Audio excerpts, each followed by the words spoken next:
Today's webinar is brought to you by the California Partnership for Access to Treatment, entitled Understanding the California Health Benefit. It's now my pleasure to introduce Jason Dumont. Jason, I'll turn the program over to you for some introductory remarks and to introduce our speaker. Thank you, Mary Jo. Good morning. Thank you for joining the California Partnership for Access to Treatment's webinar today on the topic of Understanding the California Health Benefit Exchange.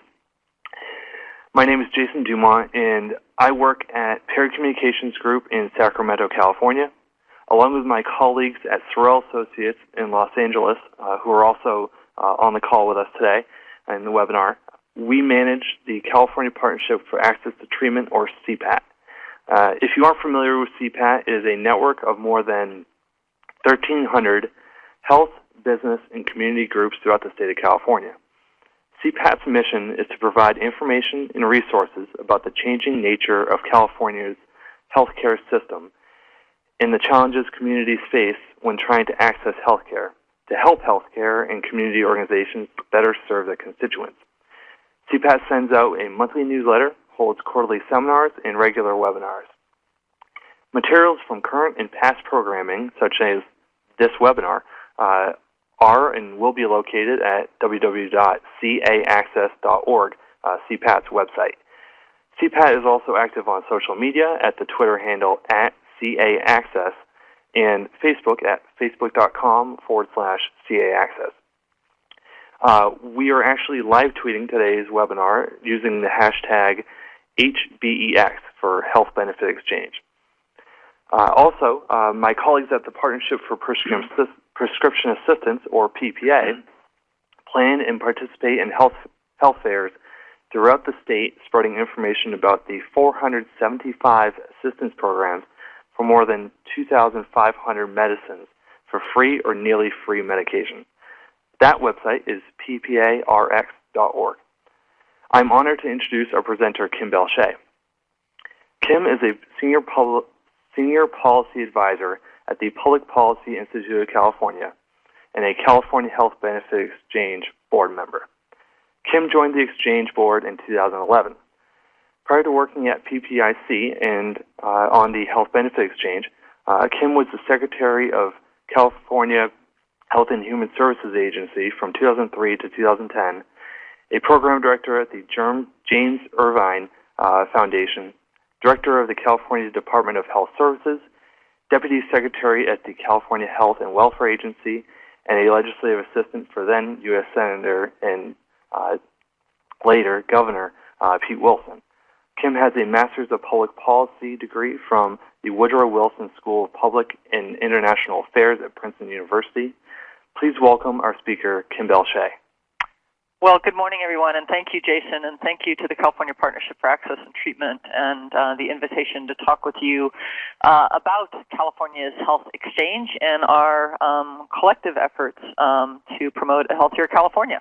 I am delighted to have a chance to chat about our Health Benefit Exchange, which is a new online marketplace for individuals and small businesses that's intended to allow them to comparison shop and choose an affordable, qualified health plan that's right for them. We're coming together for this webinar just about a month after the Supreme Court upheld generally the constitutionality of the Affordable Care Act and effectively green-lighted the work that California began back in 2010 when then Governor Schwarzenegger put into law the nation's first state-based exchange following enactment of the Affordable Care Act.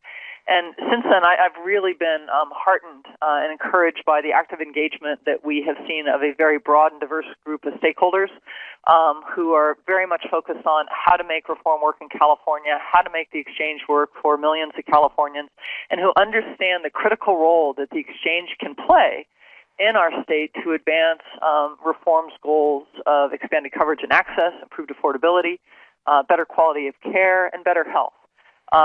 Together, we are operating under enormously ambitious timelines. We have extraordinarily complex and consequential implementation tasks, and the stakes are high that, again, together we get right. So I appreciate the opportunity today to talk about the exchange and our work together to improve and advance a healthier California. I'm going to talk today about three principal things. Number one, provide a little bit of context for our work. Secondly, to provide an overview of the framework that the board has established to guide this new marketplace. And then I want to touch on 4 priority tasks that are before us that are really foundational to the success of the exchange. Number 1, education, outreach, and marketing. Number 2, enrollment. Number 3, our qualified health plan contracts and products. And finally, the SHOP, the Small Business Options Program. So let's start with the context within which we do our work. As everyone on this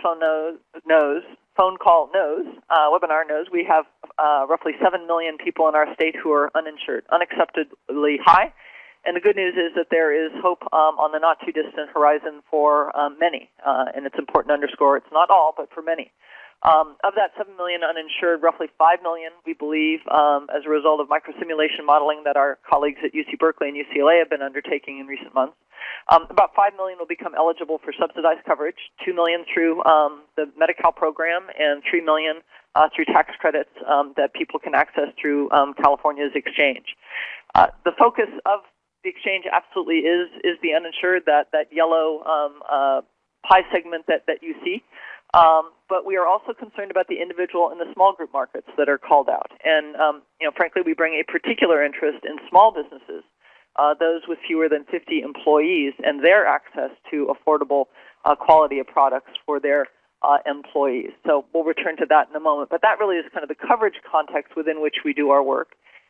And then there's the cost context. And certainly there are many different ways of looking at affordability. This slide captures healthcare costs as a percentage of our nation's gross domestic product. But, if you look at healthcare costs in the context of a household income, an employer's bottom line, our state, local, and federal government budgets, by any measure, healthcare costs are unsustainable. And I really do believe that these cost issues represent a significant, if not singular, threat to the sustainability of health reform's coverage expansion. Certainly tax credits will promote affordability of health coverage, but the main driver of the cost of coverage is health care. And so addressing the high cost of health care is, in my mind, really the single biggest challenge that we have before us. So California policymakers back in 2010 understood that we had a real opportunity with an exchange to address many of our state's coverage and cost challenges. They understood that an exchange can provide a new purchasing option for individuals and small businesses that gives them many of the advantages that large employers have in terms of better access to more affordable, higher quality insurance. That an exchange can serve as a gateway to affordable coverage. As I noted, 3 million people will have, we estimate, will be eligible for subsidies through the exchange. Who are these people? Generally, they're those with incomes between 138 and 400% of poverty, which I know everyone has not memorized. But generally, for a family of 4, that's about $32,000 and $92,000 a year. And those tax credits can be accessed only through the exchange, as can some tax credits that are made available to small businesses as well to help offset their costs. Finally, our policymakers understood that an exchange offers a terrific opportunity to help organize a more competitive marketplace, one that really puts consumers in charge, if you will, in terms of arming them with information about cost and quality and enabling them to choose the plan and the provider networks that give them the best value. And in so doing, that really is going to force insurers to compete on the basis of price and quality, as opposed to risk selection, trying to organize benefits and structures or designs to appeal to less healthy people or to discourage less healthy people from enrolling. Of note, and this is where California is a little different from other states, our policymakers gave our exchange board 2 key tools to really drive competition based on value. Number 1 is the authority to standardize benefits, to help consumers make meaningful comparisons among plans, and frankly also to limit the ability of plans to modify benefits to attract healthy consumers. And secondly, the legislature provided direction that the board be an active purchaser and to selectively contract with those health plans that meet California-specific goals regarding quality improvement, regarding affordability, regarding delivery system reform. And I'm going to come back to this authority in a moment because it really is an important tool to improve prevention, to improve care delivery, and to improve the treatment of those with chronic diseases. Policymakers absolutely gave us some very important direction and some important tools, but they also left some important decisions to the 5-member board that has been tasked with governing the exchange. And among the first things we did as a board last summer was to really think through in a very deliberate and transparent way what we saw the role of the exchange to be in the broader marketplace. And these are the 4 alternative visions that we considered. We looked at the exchange's role in the marketplace as a real price leader, that we are fundamentally about driving to the lowest premium possible. We looked at the exchange as a one-stop shop with extensive consumer supports and service options. We looked at the exchange as a catalyst for innovation and for delivery system improvements. And finally, we considered the exchange as being really attached at the hip and a very, very close partner with our public program partners, Medi-Cal and Healthy Families. And informed by board discussion, informed by input from stakeholders, we concluded that in many respects we needed to be all of these things to varying degrees. As an example, affordability is absolutely a key value of our exchange. But affordability requires going beyond negotiating rock-bottom low premiums for coverage, and it requires getting at the drivers of costs of healthcare. Service orientation, indispensable, but we know that good service alone isn't going to be enough for the exchange to be successful. We absolutely want to be a catalyst for delivery system change, but we know that's going to take time, and we know it will also require us to align with other purchasers in the marketplace. And absolutely, we need to partner with public programs, and we need to really work closely with Medi-Cal in particular in terms of where we have key points of intersection, such as provider networks and plan partners. But we also need to understand where these 2 purchasers are different in terms of the populations we serve and the business interests and imperatives that we face. So informed by that conversation, we then set about articulating vision, mission, and values. And our vision really recognizes that the exchange has a role not in and of itself, but really as a part of a broader system of coverage and care, and that we are part of this broader collective responsibility to improve health, not just expand coverage, improve health for all Californians. Our mission reflects our core business, which is to create this marketplace to expand coverage, but it also captures our aspiration, that we want to expand coverage and design a marketplace in a way that certainly increases the number of people who are insured, but also does so in a way that stimulates new approaches for improving affordability, improving quality, and advancing health equity. We identified a number of values, and they start with the consumer, which is really the singular lens, not singular, but the principal lens through which we do our work. But it also includes and underscores our aspiration to be a catalyst for change and to have influence through our contracting with health plans, and by extension their affiliated providers, to really foster better health and better care and lower costs. And finally, our values end with results and a strong belief in accountability, and that we should be our impact should be measured not only by what we do relative to contributing to more people being insured, but that we should also be measured by the contribution we make to these broader efforts around healthcare quality, affordability, and equity. In terms of our timeline, there's a lot of work to be done in an amazingly limited period of time. We have some critical milestones to face for the balance of this year that I capture. I would note that, in particular, in mid-November, the exchange will need to put forward what's called to the federal government an exchange blueprint. This is a document that is organized around the key activities that a state is going to have to demonstrate to the federal government that it is able to perform in order to be approved as a state-based exchange. And so that's really a significant focus of our implementation design and program development work over the course of the balance of the summer and throughout the fall. These are enormously ambitious timelines to be able to stand up an exchange by January 1 of 2014, and backing up from there, open enrollment is slated to begin in October of 2013. So that's just a short 15 months from now. So enormously ambitious timelines, extraordinarily complex and consequential decisions we got to make, and it's really over the course of the next 15 months, as I say, leading up to open enrollment in October of 2013, that the decisions we're making now will have significant bearing on whether or not the promise of reform actually translates into meaningful practice for the people of our state in terms of improved quality, improved affordability, and improved access to services. So this is just kind of a laundry list of some of the critical issues that are before the board and really before the broader California community. I want to turn now to 4 priority tasks that are really foundational to the exchange's success.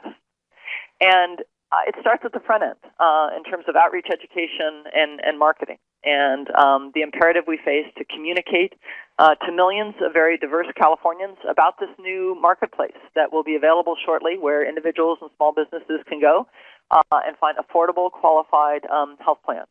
Our overarching goal with this task is to maximize enrollment. I cannot underscore enough the importance that we achieve as much as possible out of the blocks a broad mix of healthy people buying coverage as well as less healthy people, which is really essential to a stable marketplace and affordability.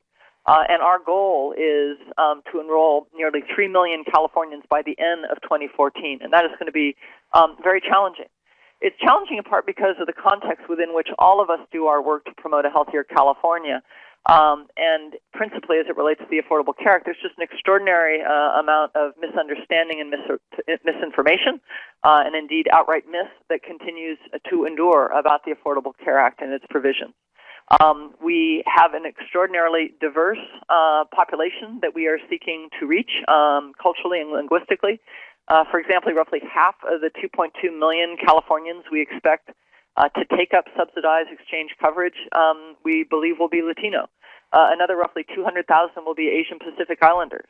And our research to date suggests that nearly 800,000 people will be limited English proficient, which triggers a need and an importance of the 13 threshold languages that are going to need to be a part of our advertising and outreach efforts. So we've been working with a terrific team of consultants, with a large number of diverse stakeholders, and certainly in close collaboration with the Department of Healthcare Services and the Managers Medical Insurance Board. In consultation with all of the above, we approved an initial statewide marketing outreach and education program that includes a diverse mix of, will include paid advertising, media relations, community education, grassroots as well as small business outreach, social media, direct marketing, et cetera. The approach we're taking is to learn from what we have done as a state. We have a very rich experience with outreach and enrollment efforts, but we're also looking to other states as well as the private sector. We're looking to leverage our existing assets and infrastructures, such as our large number of community-based organizations, agents and brokers, county eligibility workers, and others. Our vision, our intent is to create a cadre of navigators or assisters is the term we're using. Could be tens of thousands of individuals that will provide critically needed, culturally and linguistically appropriate in-person assistance to those who need information and need to get connected to coverage. Pre-enrollment strategies is another piece of our effort. We're looking to identify and engage those individuals who are uninsured and likely to be eligible for subsidized coverage, such as enrollees in our county low-income health programs. We have enrollees in state-limited benefit programs, such as family planning services through FPAC. We have other creative approaches, such as looking to reach out to the parents of children enrolled in the Healthy Families Program, many of whom, indeed, we believe are uninsured and could be eligible for subsidized coverage through the exchange. The different pieces of this campaign are just that. It's a campaign. It is multifaceted. It's comprehensive. It's going to be aggressive. And fundamentally, it's about engaging people where they work, where they live, where they play, and do so in a way that is culturally sensitive and language appropriate. Our intent here is to really be a part of and indeed help lead what needs to be a sustained, broad-based, and collaborative effort. And that's leads to creating a culture of coverage, which is a term we've been using for many years in California, but it's a recognition that together we need to contribute to a community norm where health insurance is something that's viewed as valued, accessible, and expected. And we have the aspiration and the tools and the resources to do just that in this context. We're going to learn by doing. We're going to adjust our tactics and strategies as we move forward, informed by experience. The second priority task relates to enrollment services and systems. So we can do a terrific job with education and outreach and marketing, but if we don't have the enrollment systems and services and processes and systems and processes in place, that's going to be very difficult to get people actually enrolled in coverage. So our goal here is to make the extraordinarily complicated process of buying insurance something that's simple and easy. And Peter Lee, our terrific executive director of the board, he uses the comparison. He says, we want to make buying insurance as easy as buying a book on Amazon or shoes on Zappos. And he's quick to concede it's a complicated book, but that's exactly the right aspiration we have. Here, too, our context is challenging, and it's not to say it's insurmountable. It's just we need to be mindful of the context within which we work and be strategic in terms of how to address it. What I characterize as the old paradigm of public programs, by that I mean is, regrettably, many of our public programs in terms of systems and processes have been as much about erecting barriers to services as facilitating enrollment, and that's going to need to be changed. We have long-standing, very labor and paper-intensive processes that are going to need to be streamlined. We have multiple information technology systems to be integrated. We have consumer experiences that, in my mind, remarkably vary based upon where someone lives, and that consumer experience needs to be uniform and consistent. Buying insurance is not something people get up in the morning and say, gee whiz, I want to buy insurance. This is my lucky day. It is a grudge buy. And so there's very complicated information about plans and about providers that we need to contribute to simplifying to help consumers make informed decisions. And beyond the cultural language issues we face, there's also the technological divide that we're going to need to bridge, and do so through multiple pathways to enrollment beyond the very customer-centered online processes that are being developed. So what's our approach here? The Affordable Care Act vision and direction is a very, very powerful one. It reflects a new paradigm. It's about providing a first-class customer experience to connect individuals to coverage seamlessly, reliably, and on time, or in real time. So what are we doing? We're working hard to put into place many of the key provisions of the federal law that will do just that in terms of simplified applications, streamlined eligibility processes, putting the systems in place to be able to link to the federal data hub that will allow for automated verification of applicant data to enable eligibility to be determined accurately and in real time. Totally different approach than what we have in place today. We're working to ensure that people have multiple pathways to coverage, and that includes online, over the phone, in person, via the mail. This idea of a no wrong door, again, is a very new and important idea for connecting people to services, in this case, healthcare. One of the big decisions before our board relates to what approach, what model to employ for a customer service center, which really is a very important part of our effort to achieve a high-quality consumer experience that can accommodate the diverse needs of very different types of consumers that our research tells us we will be working with. We're developing our systems and processes in a way, again, that are responsive to linguistic and cultural diversity, and that's how we think about and approach our online services, written materials, as well as our community partnerships.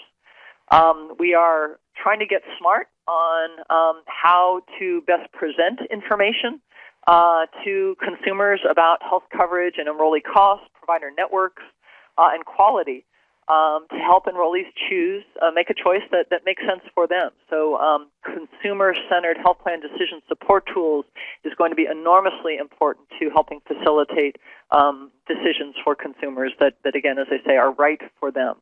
And finally, recognizing that income changes, household composition changes. We are developing processes with our partners at the Department of Healthcare Services to do what we can to ensure that transitions across programs and coverage are as seamless as possible. So the approach we're taking to enrollment really does reflect the new paradigm that is embodied in the Affordable Care Act, and it's one that's really anchored in connecting people to coverage, facilitating their transitions, and helping them to retain coverage once enrolled. The third priority I would call out in terms of foundational work to the exchange relates to our qualified health plan partners and the products that we offer on the shelf. And our goal here is to offer affordable, quality products that people want to buy and that advance our overarching goals around better health, better care, and lower costs. Our context, I touched upon this at kind of the front end in terms of cost and affordability. We have far too uneven or inconsistent quality of healthcare delivery and outcomes, particularly as it relates to specific geographic areas and racial and ethnic groups. So healthcare disparities is an important context for our work. And real concerns about the adequacy of information, the adequacy of transparency, and the availability of information around quality and cost to inform decisions, not only by consumers of care, but also by providers and purchasers of care as well. As I noted, California policymakers established the exchange as an active purchaser, this idea that we are going to be active in the marketplace with the ability and indeed the direction by the legislature to selectively contract to provide enrollees with choices that give them a good combination of choice, value, quality, and service. Those were the exact words provided by the authorizing legislation. And at our board meeting last week, we began for the first time what will be a series of discussions around some very important policy issues related to health plan contracting and how, informing how the exchange will execute on this direction to be an active purchaser and to selectively contract. So we began by looking at issues related to plan and network design, strategies to promote affordability and quality, and approaches to engage and support informed consumer choice. Now, where the board lands on these issues, and we will be discussing, as I said, them in multiple open meetings. We have a series of webinars underway. But where we land on these and other issues related to qualified health plans are going to have really important implications for, how competitive is the marketplace? What is the range and the nature of the choices that are offered to enrollees? What is the cost of coverage? And, what kind of contribution can the exchange make, if not immediately, at least over time, to broader delivery system transformation? I note here a few examples of some of the plan and network design issues that are pending before the board, such as, how many health plan choices do we offer and what type of products? How much should we standardize the benefits and enrollee cost sharing for exchange plans? And how do we balance our interest in providing some degree of standardization to facilitate consumer decision making with the importance of supporting innovation in benefit design? How do we measure and monitor provider network adequacy to assure access? And some important related issues around essential community providers and their participation. There's actually a webinar this afternoon at 4:30. I encourage those interested in these issues to go to our website, which I'll note at the end of my comments in just a few minutes, to learn more about that. We're also looking at a series of health plan strategies that are designed to promote better quality and more affordable care. And I think broadly speaking, our staff have identified a number of areas where the exchange as a purchaser has the opportunity to make clear, a purchaser with selective contracting authority, to make clear our expectations of qualified health plans relative to their practices that foster quality, that foster delivery system improvements to achieve better value and to advance those goals of better care, improved health, and lower costs. Examples of some of the specific strategies that the exchange is being asked to consider by our staff involves establishing contracting standards that would, for example, say to health plans, demonstrate to us your measurement, how you approach measurement and information sharing, not only at the group practice level, but also at the individual provider level. Requiring plans to work with us in ensuring greater transparency in terms of both plan and provider performance, to make information regarding quality and cost of care available and useful to consumers. Payment reforms that promote care coordination in medical homes and reward providers who deliver high-quality, cost-effective care. We could include standards that say, we want to see specific initiatives that are focused on measuring and addressing health disparities. And finally, a final example would be evidence-based benefit design strategies that reduce or waive cost sharing to improve chronic care management. So those are just some examples of the kind of health plan practices that the exchange could consider when establishing its contracting standards for qualified health plans. Consumer engagement strategies, again, have been identified as a very high priority for contracting as well, with an emphasis on providing consumers with tools to compare cost and quality of care offered, as well as incentives for wellness and for more personal engagement in self-care and health and well-being for individuals, as well as selection of high-value providers. So as an active purchaser, as I noted earlier, we will establish California-specific standards for plan participation.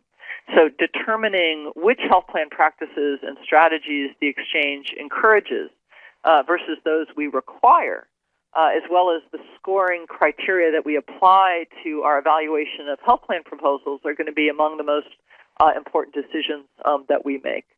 The final priority task I would briefly touch on relates to the SHOP, the Small Employer Health Options Program, and our goal is to create a competitive SHOP exchange that appeals to small business owners, and to do so by providing choice and value for their participation.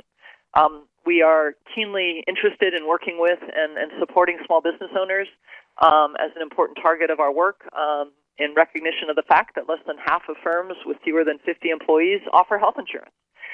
We know from our work with the small business community and research that cost is paramount, and we need to keep price sensitivity of small business owners absolutely at the forefront of everything we do. And we also need to be mindful of other issues, such as limited choice of plans that are often available to small businesses, as well as recognizing that there are different influencers, if you will, such as agents and brokers and accountants, that are going to be important to consider in our design and implementation. In terms of our approach, we recognize that to be competitive, we've got to find a way to differentiate the SHOP from the non-SHOP market. And while price is certainly paramount, we know the SHOP is different from the individual market in some important ways. Tax credits, for example, are more limited, both in amount and duration for small businesses. And in addition, the plans sold in the SHOP under federal law have to be made available outside, state and federal law have to be made available outside of the exchange at the same price. So, the board's looking for ways to differentiate the SHOP in other ways, looking at options, for example, of relieving, ways to relieve small business owners of administrative duties or burdens associated with benefit administration. Looking for opportunities to broaden the choice of plans and products that are available to small businesses and their employees. And absolutely ensuring top-notch, outstanding customer experience. We also recognize that partnerships with agents and brokers and compensation, competitive compensation, is going to be critical to being successful in the SHOP exchange.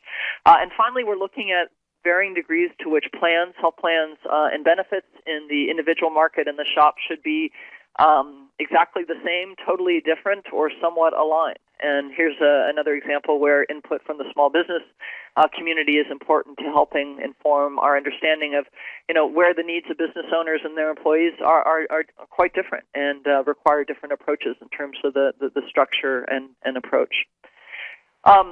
In closing, I just end where I began, which is I think this is just an enormously exciting time to be involved in healthcare policy and practice.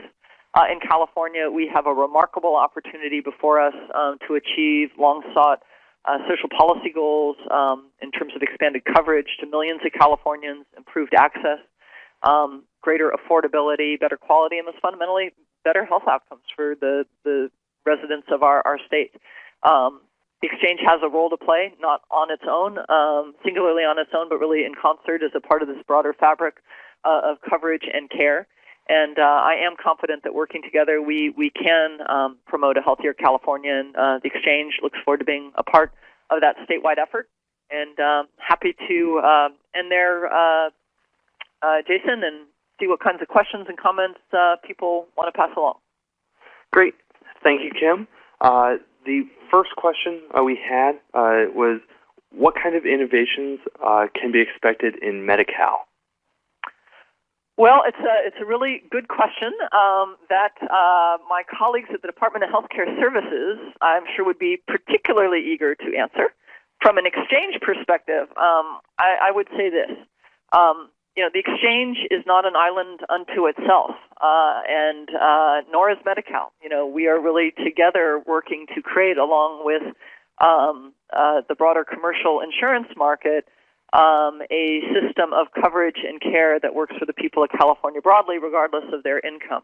In many respects, the Medi-Cal program, which under the Federal Reform Act will be expanded to 138% of poverty. So we're moving away from the long-standing approach of only some low-income people being eligible for Medi-Cal, depending upon their family characteristics and personal characteristics, to an income-based determination. So everyone at 138% of poverty and below who is a citizen will be eligible for comprehensive coverage through Medi-Cal. Medi-Cal is the foundation of reform. The exchange is, in some respects, built upon that. Medi-Cal will cover roughly 8 or 9 million people as a result of the expansions called for. So Medi-Cal is foundational to reform, and reforming Medi-Cal is probably foundational to reform success. And I think we're seeing some important changes already underway under the administration of Governor Brown and Secretary Dooley and Director Toby Douglas to really look at ways to better organize and coordinate and deliver care to improve access, improve outcomes, and improve affordability through some of their coordinated care initiatives, with a particular focus on the most medically challenged and highest need population, those who are duly eligible for Medicaid and Medi-Cal and Medicare. We're seeing some real innovation in terms of their engagement of and support for different care delivery models that place a higher emphasis on the promotion of care coordination and medical homes. So in care delivery in particular, I see some really important innovation underway and contemplated in our work together in the exchange and Medicaid in terms of establishing a customer service center and these multiple pathways to coverage. I think together we will be developing and advancing far more modernized and streamlined pathways to coverage that will reflect a very different way of doing business than in the past. So those are just a couple of the examples that I see from the exchange's perspective. But again, Medi-Cal is foundational to the work we are doing, but changing and innovating and modernizing Medi-Cal is going to be critical to the overall success of reform. Thank you. The next question we had was regarding a revision to service center options. You just mentioned, Kim, in taking the original 4 options and turning them into 2 new refined models. Mm-hmm. Might it be possible to explain some of the differences between the original 4 and the 2 new refined models? Sure. Yeah, to the best of my ability. This is a work in progress, and what this question is getting to is the exchange's effort in concert, collaboration with the Department of Healthcare Services and the Managed Risk Medical Insurance Board to establish a customer service center that will have responsibility for helping address a wide array of customer needs to help connect to the coverage for which they are eligible and enroll in the kind of plan that makes sense for them. Our overarching in my mind, our overarching goal and priority is to develop a customer service center that is maximally consumer-friendly and maximally consumer responsive, and that can provide timely and accurate and reliable assistance, regardless of someone contacting the customer service center via the phone, through an online chat functionality, etc. The exchange board was brought to the board by staff at 2 meetings ago. 4 different approaches or 4 different models for how we might structure customer service support. And broadly stated, there was, you might characterize it as a centralized model versus a distributed model, with a centralized model involving kind of a hub, if you will, with spokes. So it's not just like a single, one location-oriented call center, but a centralized call center with some supplemental supports in other locations throughout the state. And the second model was more of a distributed model that was put forward principally by the County Welfare Directors Association, that is intended to build upon call centers that local county health and human services offices currently administer from around the state. The four models that were initially put forward have since been pared back to two. I would anticipate there could be a third model that might come back. It really is a work in progress, so I'm reluctant to get into too much detail about the going from 4 to 2 and then potentially to 3. I think what's most important is that the basis by which we will be evaluating what model makes sense, whether it's a single statewide call center, which was one approach that was initially put forward, whether it's contracting out entirely, which is another model that was put forward, whether it be kind of this hub and spoke where there's a centralized state call center with smaller distributed hubs, or a exclusively distributed model such as the county welfare directors put forward. I think what matters is less the different models at this time, in my judgment, and more which of the models offers the greatest opportunity to advance our goals. And, as I said at the start, it's to provide a first-class customer experience. That is, evaluative principle in my mind, number one. But it's also which model is the most cost-effective and efficient.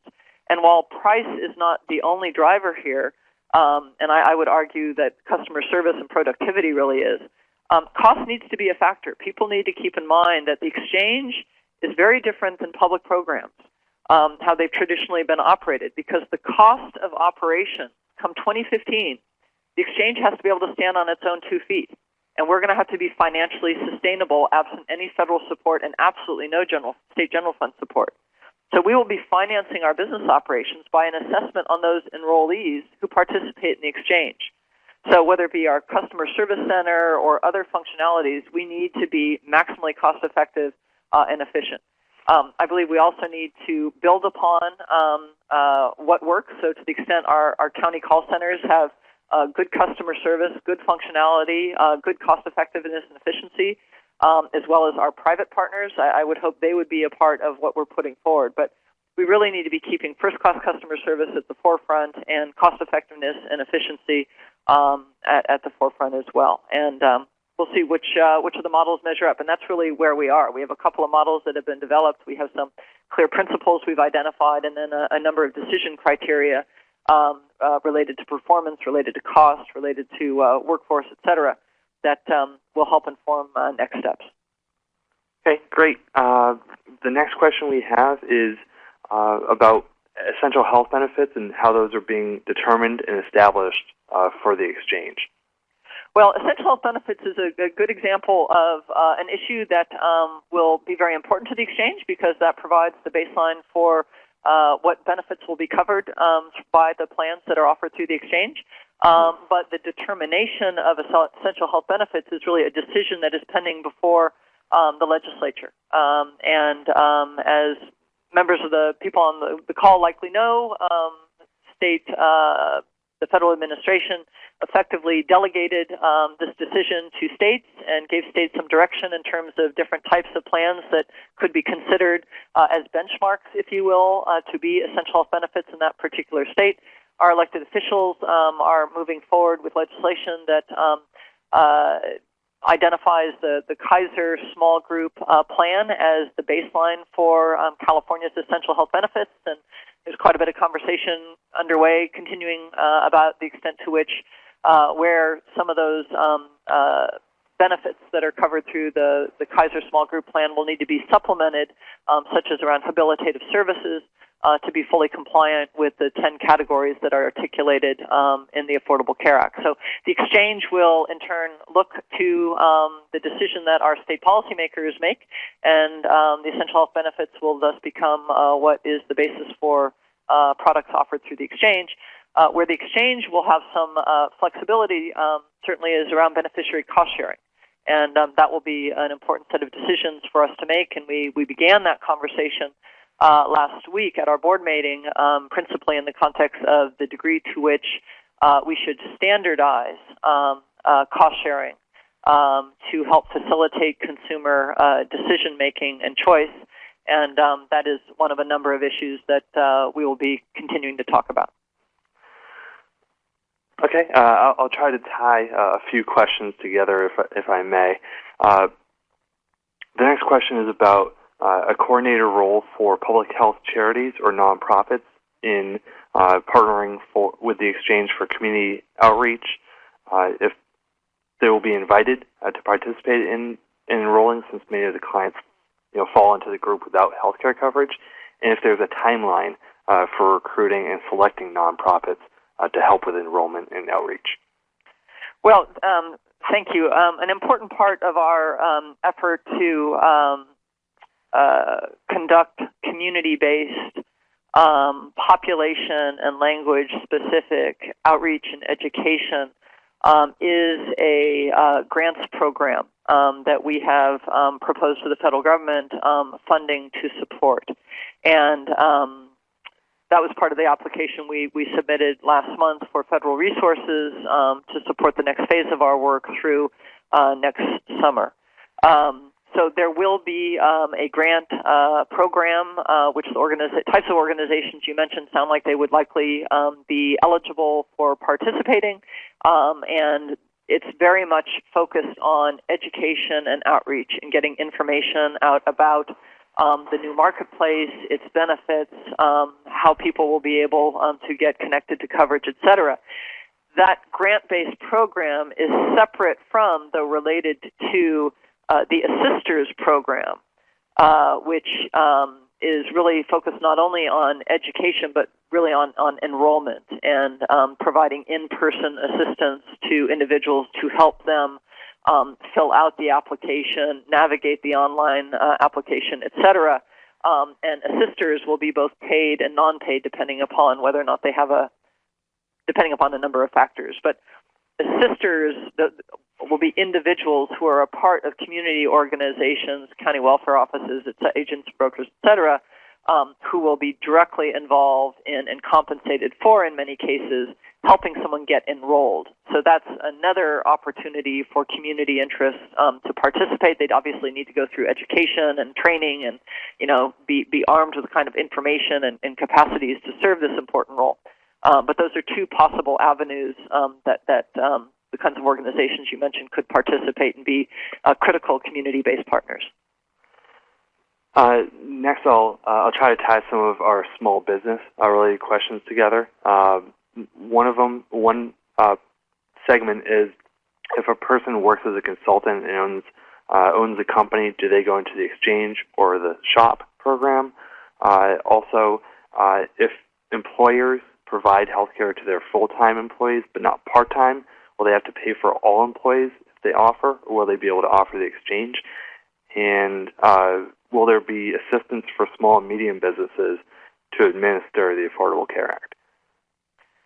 Okay, not sure. All good questions, and I'm going to caveat my responses because I don't want people to take them to the bank. But we will. We can certainly either through Jason or the exchange make sure that we get it right.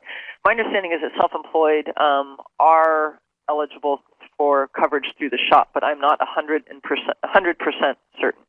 But the good news is, whether it be through the individual exchange or through the SHOP, self-employed individuals will have choices for affordable, qualified, quality coverage come 2014.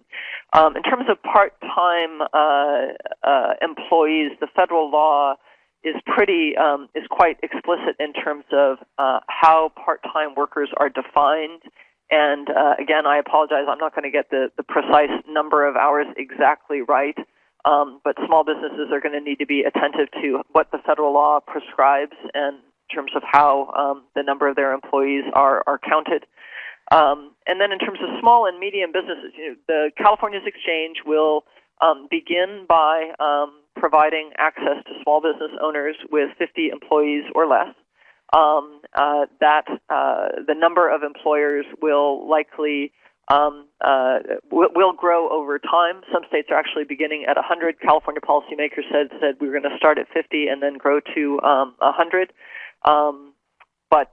So if you're a small business with 50 or less, the shop will offer what we hope to be a very attractive shopping experience and set of choices and value for you and your participants or your employees, and for those businesses that are somewhat broader, they will have the benefit of, or larger, they will have the benefit of the broader market changes in terms of guarantee issuance, in terms of limitations on rating and so forth, that will improve the quality and the security of the kind of coverage they're going to be able to offer to their employees.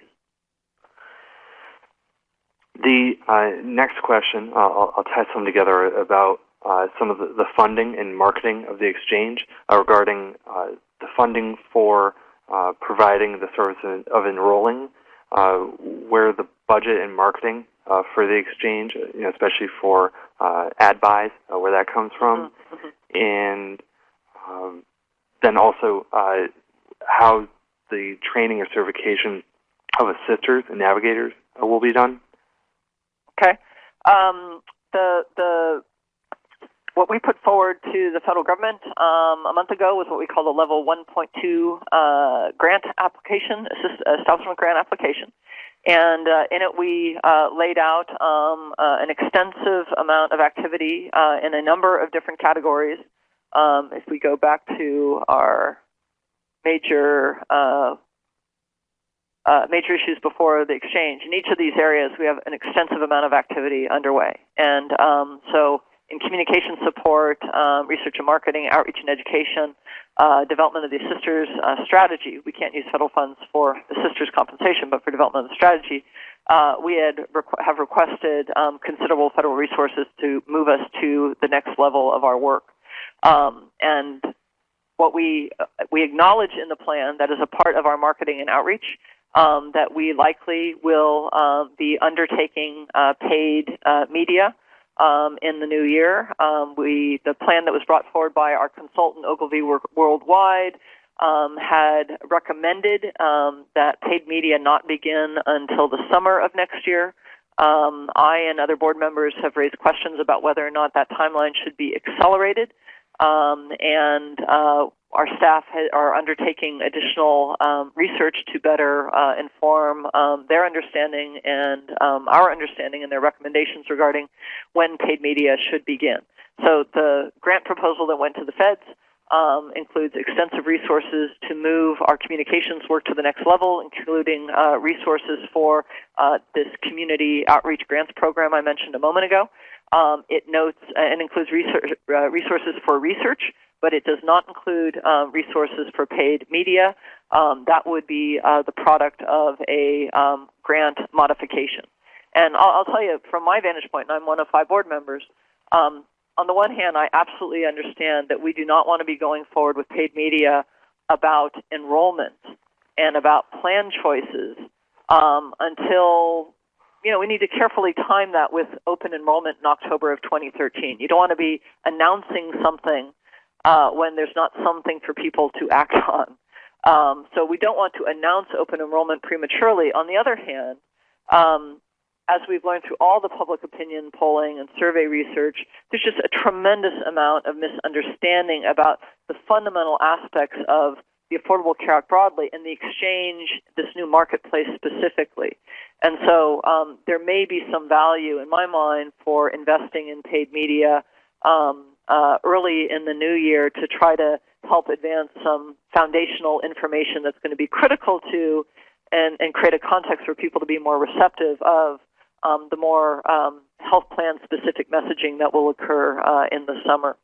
In terms of training and assisters, that work will be executed through our marketing and outreach and education contract, and so that relates to a procurement issue that we will be discussing as a board. But we know from our experience with Healthy Families and Medi-Cal for Children that training for certified applications assistance is enormously important.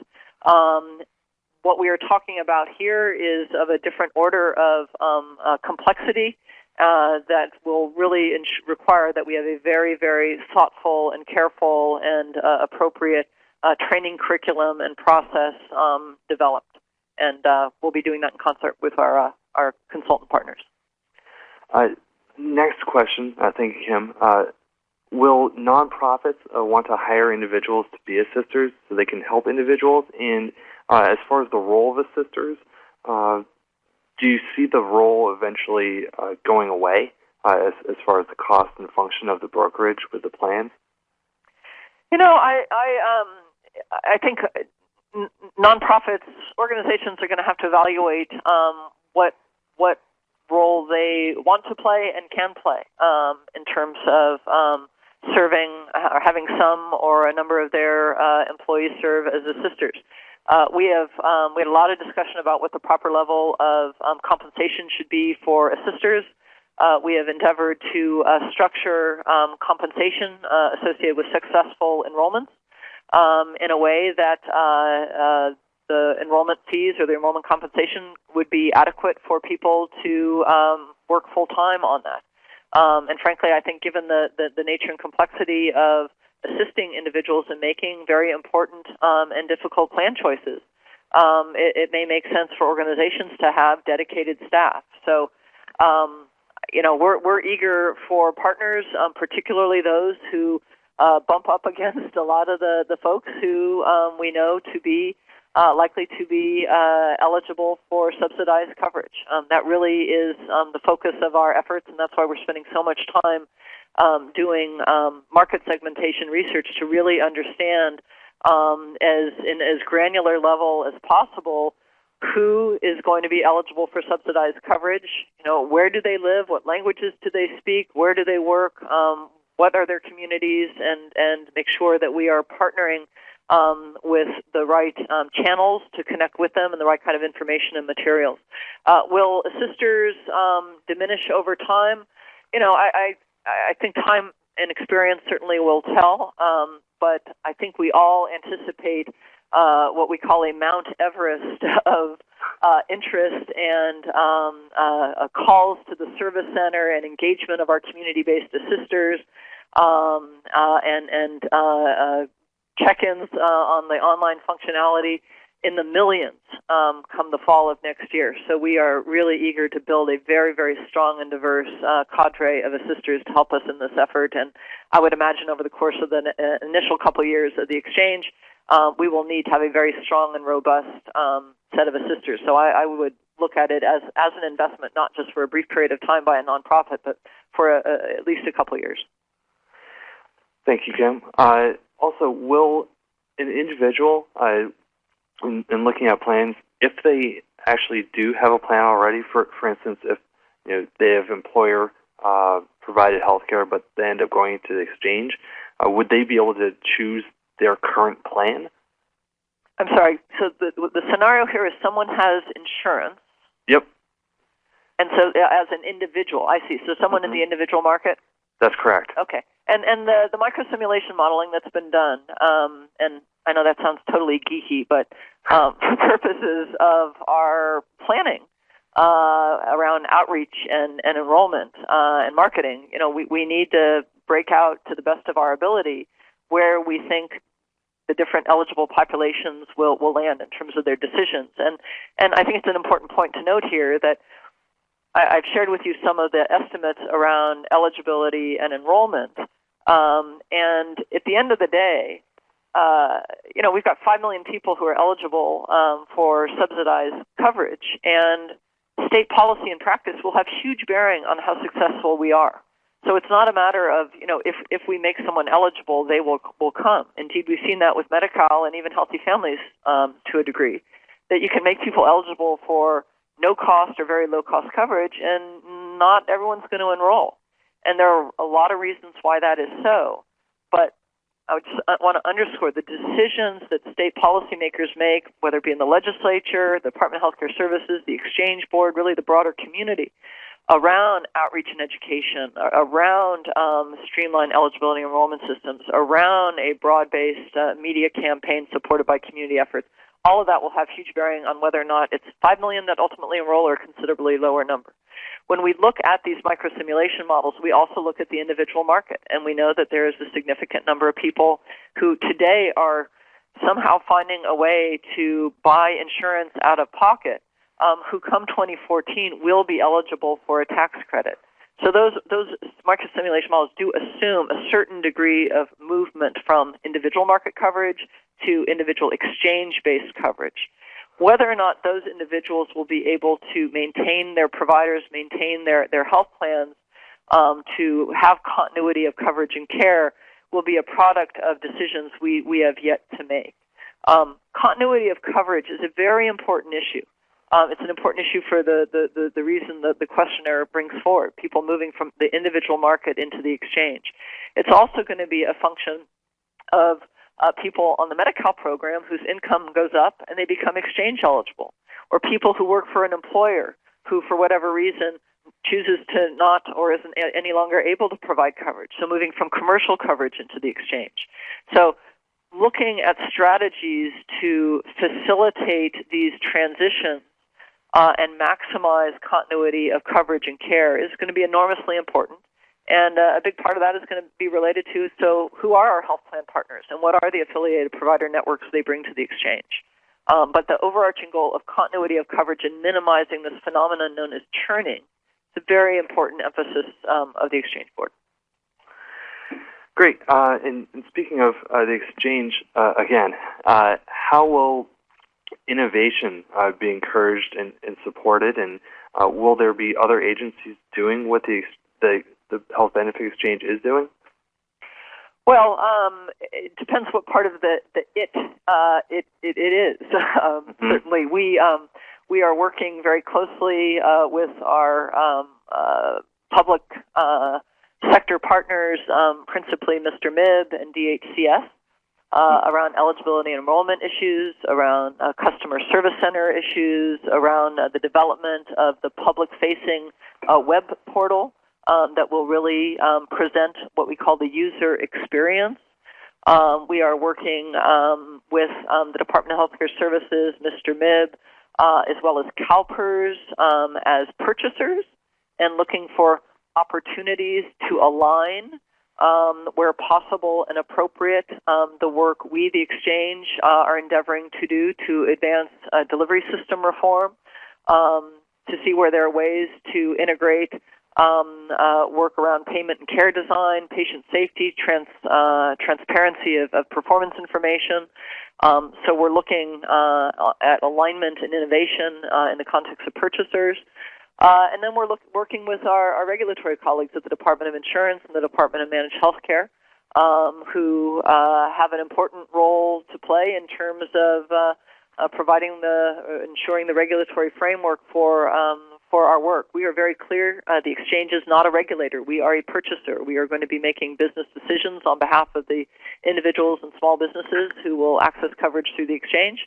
But our regulatory partners are going to have a very important role to play, for example, in such issues as the webinar we'll be discussing this afternoon around provider network adequacy and how to monitor and evaluate and report on that. All of us are being compelled, all of us in state service are being compelled to do business differently. And I go back to my closing slide in terms of guiding principles, because a core value, a core principle is to work in alignment and coordination with our state partners, and particularly where there are opportunities to bring new and innovative thinking to how we administer services, how we purchase care, and how we regulate. With assisters, will they need to be linked to an enrollment entity? What would the role of current enrollment entities be? And would there be administrative assistance for information for employers who employ 51 or more employees? On the first question, the approach the board has taken is that assisters would in fact be need to be linked to an enrollment entity, and so the expectation is that we will have we the exchange through our contracting partners will have a relationship with a wide number of enrollment entities who hopefully will be bringing a number of assisters to this collective and collaborative effort. In terms of employers, I'm sorry, the second question was what, Jason? Would there be administrative assistance information for employers who employ 51 or more employees? Well, I'm not entirely certain what's meant by administrative assistance information. Sure. I'm sorry? Well, yeah, I'm reading the question as it was stated. Yeah, I mean, if the one of the questions for the board, before the board as it relates to the shop, is are there certain ancillary benefits that the shop exchange should offer beyond health coverage? And so that's a question that we're considering, but and I think administrative assistance and supports to kind of relieve small businesses some of the burdens associated with benefit administration is something we are absolutely looking to in the context of the shop, but it's the shop is defined by state law as 50 or below. So I don't know if there's an expectation that those types of services and supports would be extended to larger employees, at least initially, though over time that will be the case. Okay, I think that helps to answer well. Thank you. Next question we have is, on average, how will reimbursement rates for providers compare to current reimbursement rates paid by private insurers? In the long term, do you predict a decrease in reimbursement rates for providers? Oh, I'm not going to play Karnak, and I think the point I would make about it's such an important question because everyone, and this was true when California went through its effort in 2007 to achieve health reform, everyone gets so focused on coverage, on the insurance card, and it's incredibly important, but the insurance card is only as good as the provider network and the system of care and the access to services and the covered benefits behind it. And so provider network adequacy is enormously important, and we have an obligation as a board to ensure that the contract standards we establish and the regulatory framework that we rely upon, working with the Department of Insurance and the Department of Managed Healthcare, can provide us all with confidence that the provider network being brought to the exchange is in fact adequate, that services are available and care is being provided, and that there's proper reporting, oversight, and accountability mechanisms if the provider network falls short. Reimbursement is a critical piece of that, and we'll be looking to our plan partners to ensure that they're able to demonstrate an adequate provider network.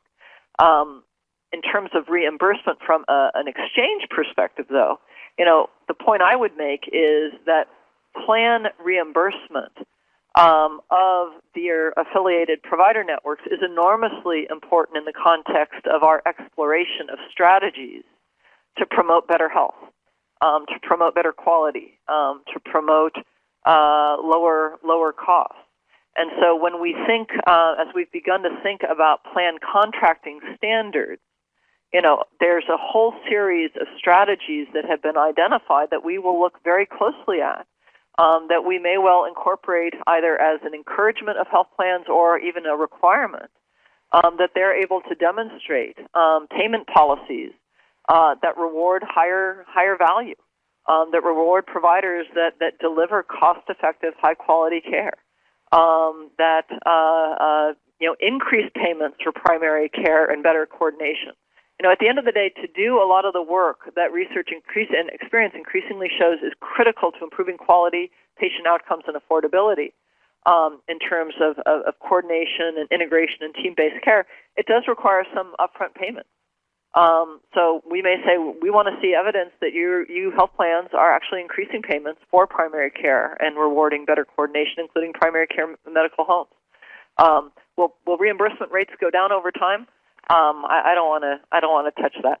In the near term, we're focused on adequacy of provider network and innovative strategies through payment policy to reward higher value.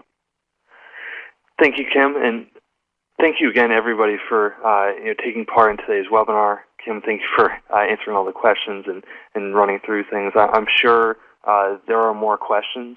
I encourage everyone to contact the exchange, contact Kim, if that's okay. Reach out to my colleague Brandon Stevenson at Sorrell Associates, myself. Please do continue to inform yourself more, engage. We will be posting this presentation and all the materials on the CPAT website, caaccess.org. I know there have been requests for further information. We'll make sure to fulfill those. Thank you so much again. Mary Jo, please take it away. Well, and thank you for this presentation. If you would like to download this document that you're seeing on the screen, let me highlight it for you. It's down here in Documents. If you left-click on Documents, you'll be able to see this copy with all of the links on it. So that does conclude today's presentation titled Understanding the California Health Benefit Exchange, and it's brought to you by the California Partnership for Access to Treatment. If you have questions that didn't get answered today, here again are the links for you to use.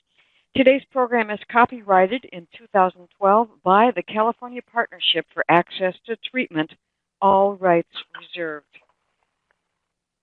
Thank you all for joining us today. Once you close this webinar session, you'll be redirected to an evaluation form that we hope you'll take time to fill out, and then enjoy the rest of your day.